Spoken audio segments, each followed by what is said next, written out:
The New Orleans Jazz and Heritage Foundation promotes, preserves, and perpetuates music, culture, and heritage through programs, cultural, educational, and economic activities year-round. Learn more at jazzandheritage.org. This program is brought to you in part by the Eugenie and Joseph Jones Family Foundation, a local foundation proud to support education, the arts, and culture in the greater New Orleans area.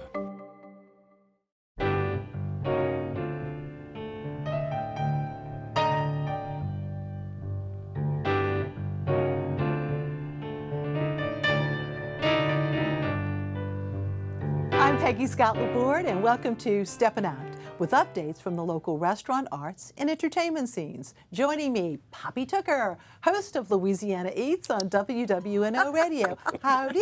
Hello. Hello. She's back.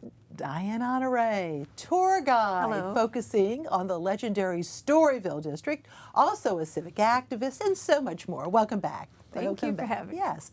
And welcome back to Lawrence Henry Gobble, president of the Tennessee Williams and New Orleans Literary Festival. Good to see you, sir. Hello. Be seeing much more of you very soon, right? Yes. And Alan Smason, editor of the Crescent City Jewish News and theatercriticism.com. Indubitably. Hello, indubitably. Yes, yes. Poppy, brunch news. Well, we're going to talk about bourbon, bubbles, bites, and brunch. You know, New Orleans can't get enough brunch, it seems, and there is a new spot called Easy Virtue, where they are serving a 7-day-a-week, upscale, beautiful brunch. It's inside of the Bonvoy Marriott on Fulton Street, and I've got a picture of the adorable little cozy nook sort of feeling that you get inside of there. They have amazing, look how adorable, they have amazing inventive cocktails that are served all day. The bar's open till 1 a.m., but they're serving continuously over there, and brunches until 2. You'll find old favorites like shrimp remoulade, and what's better for breakfast than shrimp remoulade with deviled eggs. Oh, they good also have blue crab. This is an unusual twist on beignets, blue crab beignets with the basil aioli.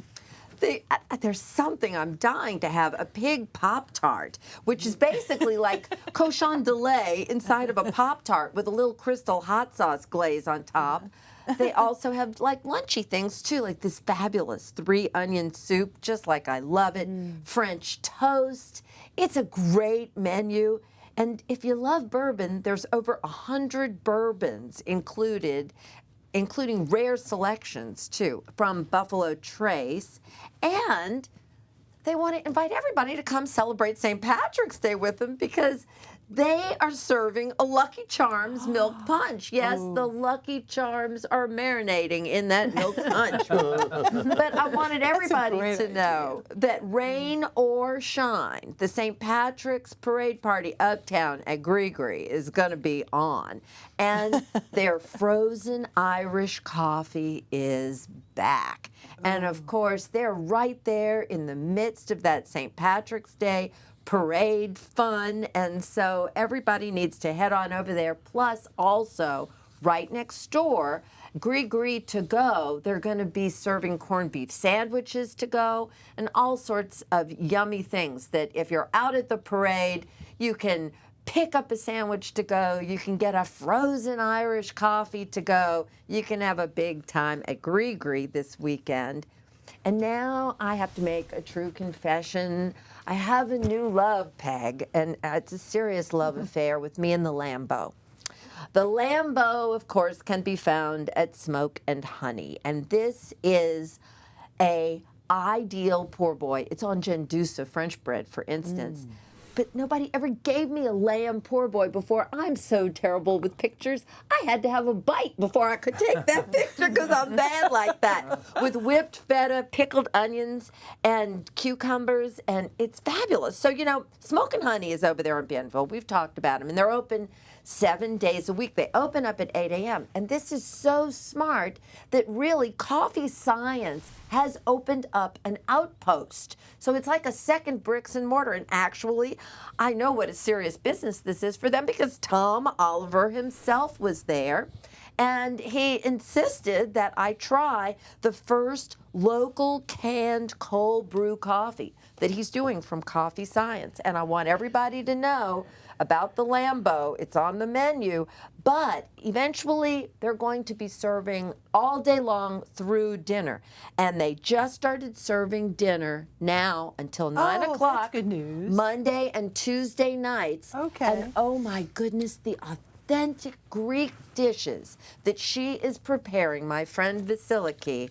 She is someone very special. Go see her. We had a great lunch. We went to lunch there, and was it Meat and Cleaver? I'm trying to think of the name. What was it was called Piece of Meat. Piece of Meat. I'm sorry. And- yeah, and that's I where think it is. When you go it looks there, great inside. It's oh, different. with all the It's tiles, totally but I can't wait to go at night because there's a little romantic nook. You could have a proposal in the little nook.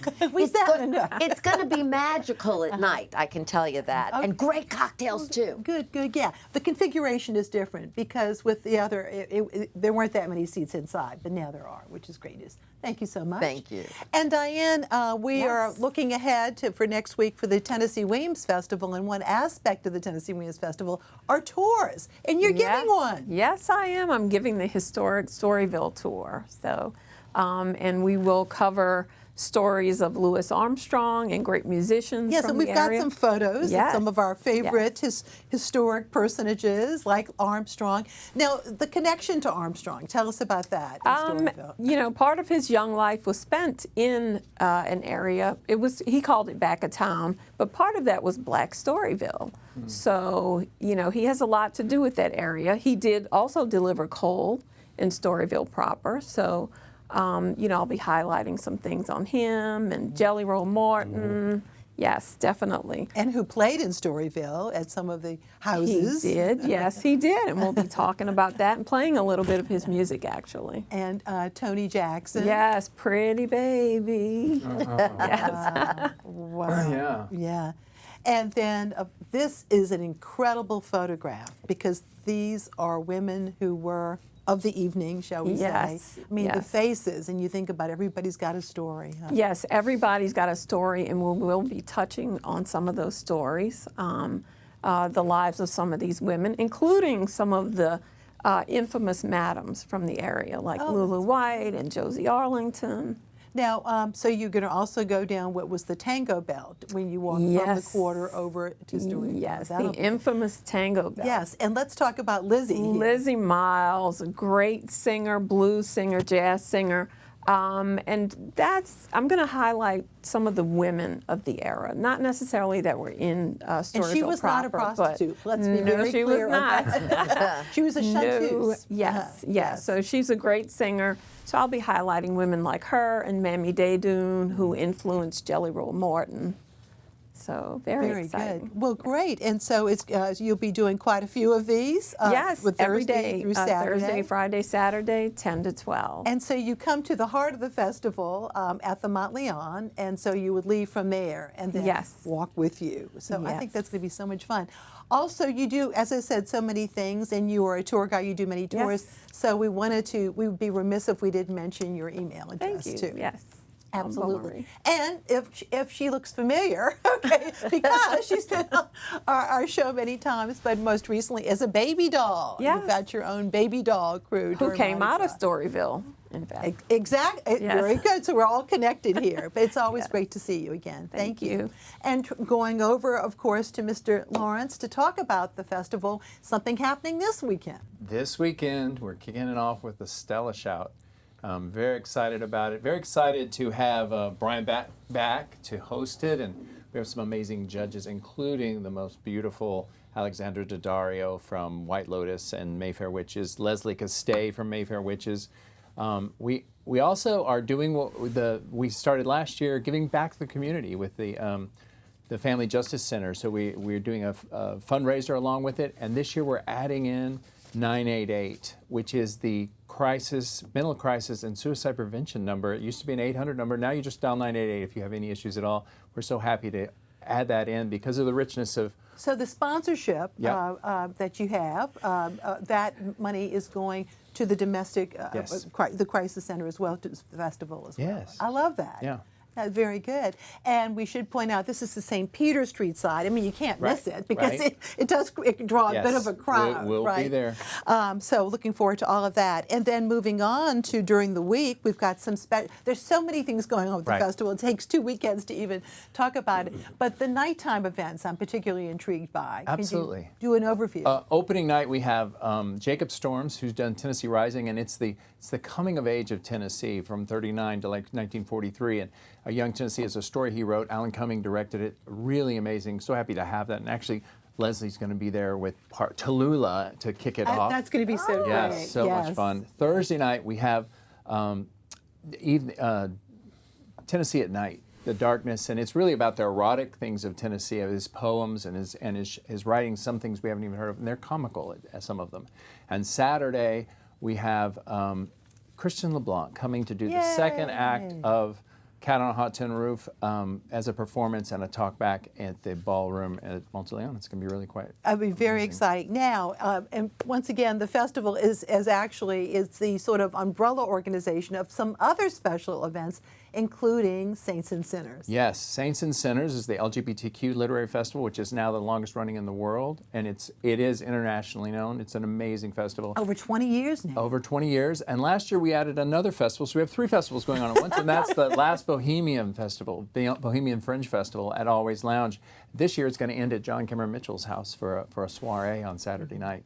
And I like that reference because Tennessee called New Orleans the last frontier of Bohemia. Absolutely. So I love the fact that you're connecting all that too.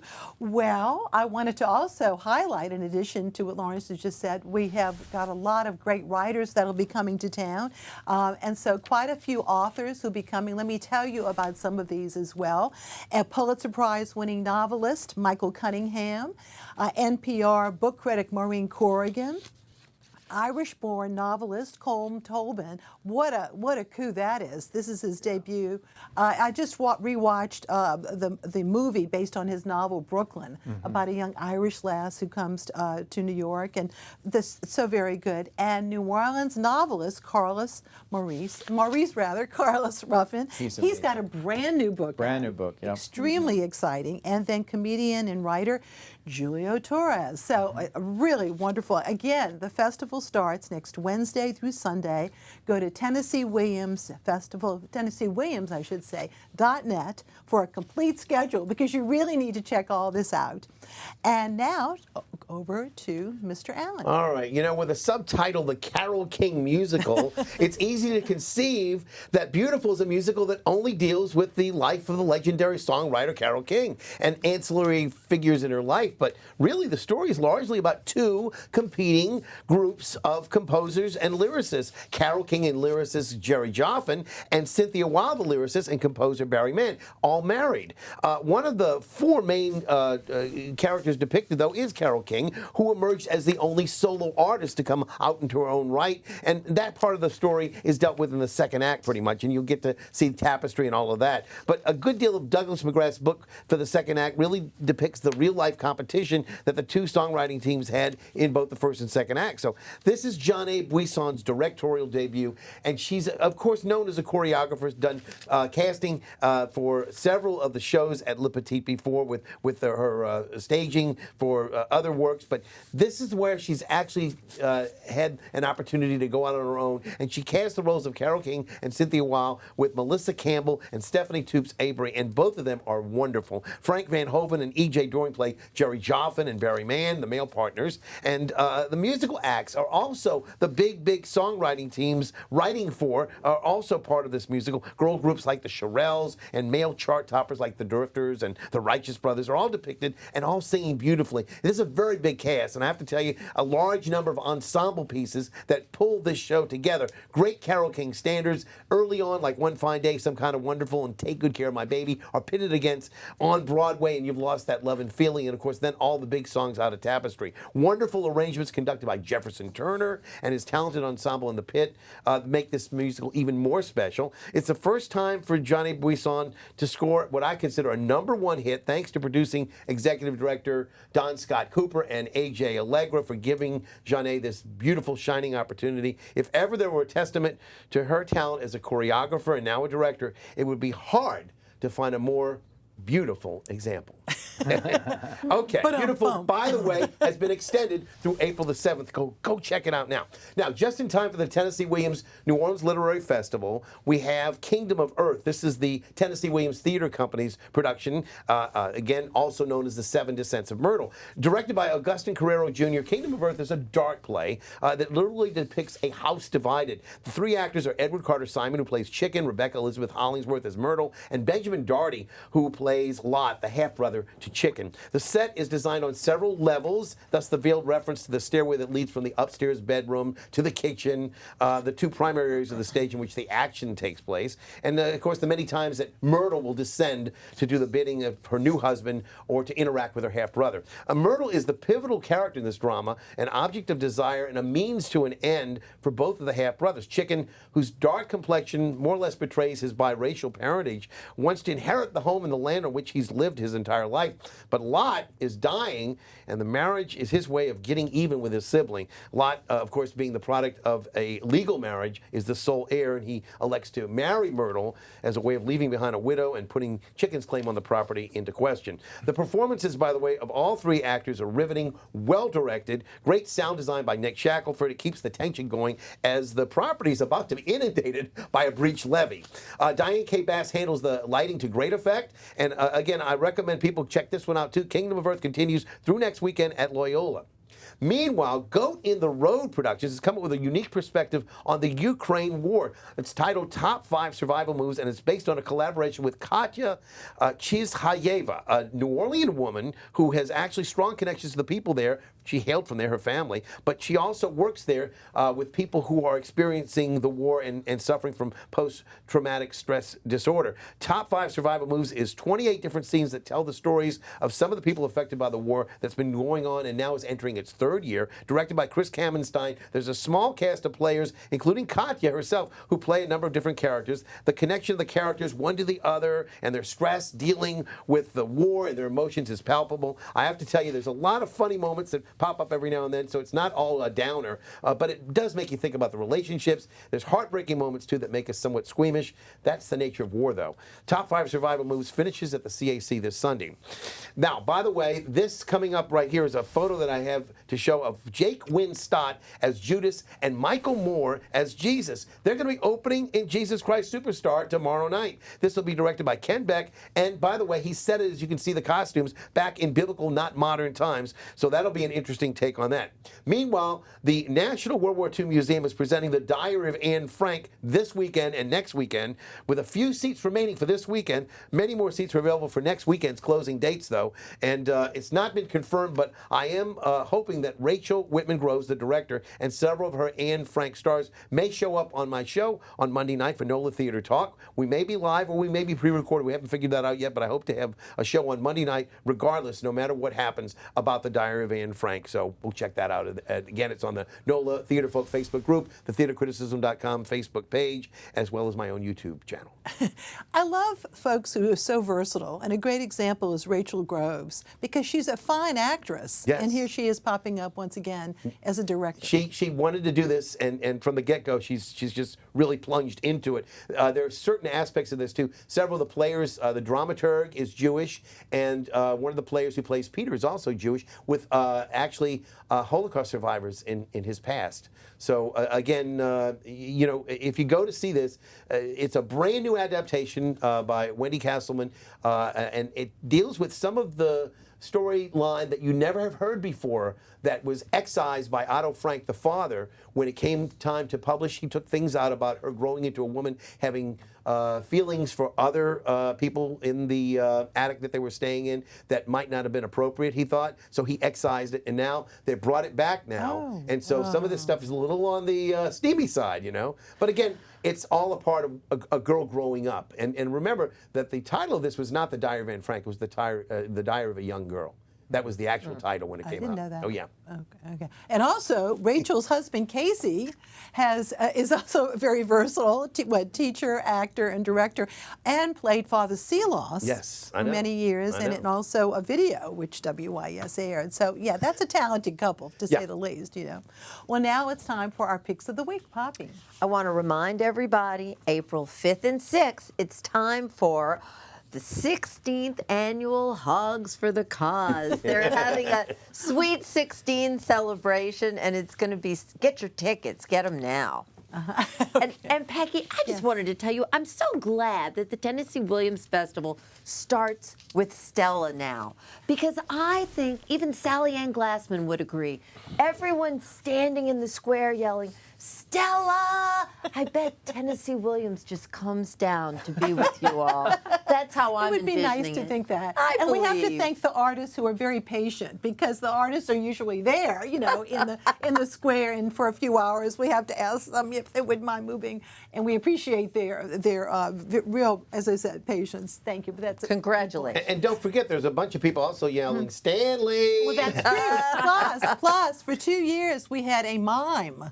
Oh, that's right. Yes, so Right. But what I love also the and he kids. came in second one year. You get the little ones. The little kids get in there now, too. Precious. So you may have to have a new category, Peg. Yeah, I know. I'm telling you. Alan, So you're next week is the opera Lucida Lammermoor. I'm just going to mention that because I want people to think about it. This is going to be the last opera for this year. And again, it's also going to be the opening for the new female production company, the Fireweeds. Their production is titled Outraged Hearts. And they're opening in conjunction with the Tennessee Williams New Orleans Literary Festival. They're going to have original works on which the Glass Menagerie and A Streetcar Named Desire were based, okay, called The Pretty Trap and Interior Panic. So you'll be able to see them and the shows. They're going to be starting next week. They'll be at the Big Couch, which is right on Desire and St. Claude Avenue. It's really on Desire where the entrance is, but right at Desire and St. Claude Avenue. And again, I want to wish them a lot of work. Lynn Gaithright is one of the people in there. Jacqueline Bethany is also in there. It's hard to start up a production company, much less a production company of just women, and putting on these works, again, in conjunction with the festival. It's going to be, I think, a great opportunity, but, they're not going to be necessarily on the beaten track. You got to go out of your way to go see it, but try to make it happen, and I think they'd be very pleased to see it. Well, as you pointed out last week, too, there's theater everywhere, and Tennessee Williams Theater especially, and at Delgado, too. That's true, and we have 5 by 10, which is their group. It's a great time to bring. I'm only sorry to a certain extent, glad that Beautiful is on at Le Petit, but I know that sometimes they'll occasionally put a Tennessee Williams production on as well. But this year, Beautiful is probably a good a good production to put on instead. But maybe next year they'll put on another one for Tennessee. Yes, and just a quick P.S. One of the literary panels is going to be about it's the 100th birthday of Truman Capote. So that's something else that we've been looking for. And I've been watching the Swan, Have you Truman been Capote watching? and the Yeah. Swans, on cable. Absolutely incredible. So, woo, woo. So anyway, moving on. The operatic version of Sister Helen Prejean's book, Dead Man Walking, will be shown this Friday at 9 p.m. on WYES, live from the Met, streamed on WYES.org and through the WYES and PBS apps. The New Orleans Book Festival, which we previewed last week, continues now through Saturday, bookfest.tulane.edu, and it's on the campus of Tulane. Plenty of walking parades this weekend, including the historic Irish Channel St. Patrick's Day Parade, which rolls at 1 p.m. Okay, be ready. Okay, at 1 p.m., it starts at Felicity, goes down Magazine to Jackson, then over to St. Charles Avenue, to Louisiana Avenue, back to Magazine, and ends at Jackson and Annunciation. Got that? Okay. And an annual highlight, St. Joseph altars, filled with Lenten food tributes to St. Joseph. Saturday and Sunday, Cabrini High School in their historic chapel. And they're partnering with the Elenians, a women's group, Italian-based women's group. And don't miss the new film, oh my goodness, about the life of Mother Cabrini. I saw it the other night, focusing on when she first arrived in America, in New York. It briefly mentions New Orleans, but it's probably primarily based in those early days in New York. The film is excellent. I really recommend it. Now at the AMC Theaters at Clearview and Elmwood, complete with a new Andrea Bocelli song in the credits, okay? And we've got some St. Joseph altar cookies right here on the table. Look at that. They're from St. Francis Xavier Church. Thank you, Maria K. Chetta. And that church is, of course, on Metairie Road. March 18th viewing noon to 6, and Tuesday, March 19th, St. Joseph's Day, 8 a.m., Mass followed by the Tupa Tupa, and that is a ritual where the children are dressed as the Holy Family and they're visiting the altar, and viewing from 9 a.m. to 5 p.m. with a public meal from 11 a.m. on. I think they're feeding over 1,500 people. Go to nolacatholic.org, click on the first graphic that you see for a complete list, including St. Joseph Church on Tulane Avenue, St. Dominic Church in Lakeview, and many more, including St. Joseph Catholic Church and the Shrine in Old Gretna. And don't forget the monthly Piety Market in a former church, now part of Hotel Peter and Paul. Clothing, crafts, music, and food. That is this Sunday from noon to 5 p.m. Check out their Facebook page. Also on Sunday, BK House will hold a Sicilian wine tasting from 6 to 8 p.m. And then we'll also have an altar there, bkhouse.org for info and tickets. And before we leave you, okay, let's give it our best. Stella, you go first, Lawrence. Stella! Poppy! I'm going to say another martini for Mother Cabrini. Yes, a proud Cabrini alum, absolutely. Diane. Stella, Stella, One more time. Stella, Stella. Alan. Stella! You win. Listen, I just want to make one other mention. Super Sunday is Sunday. Absolutely. we have to Oh my mention that goodness. Yes, I'm Yes, sitting it is. next to a queen, a Mardi Gras Indian queen. Now, you don't go out on Super Sunday, do you? Or? We go to the downtown Super Sunday. So there are Okay. 3 different ones: downtown, West Bank, and Uptown. And please give Daryl Montana our best. I sure too. will. Absolutely. But thank you, Anne. I would be very remiss. Okay. Thank you all very much. You gave it a great Stella here. Thank you for watching. Good night.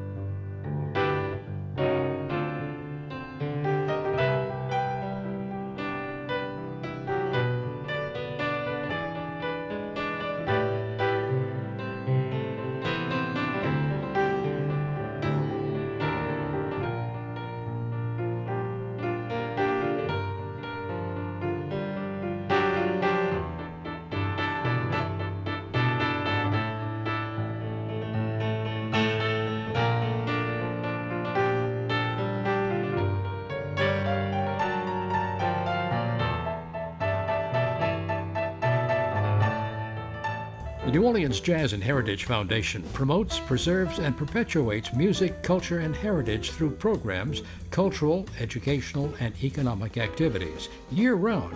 Learn more at jazzandheritage.org. This program is brought to you in part by the Eugenie and Joseph Jones Family Foundation, a local foundation proud to support education, the arts, and culture in the greater New Orleans area.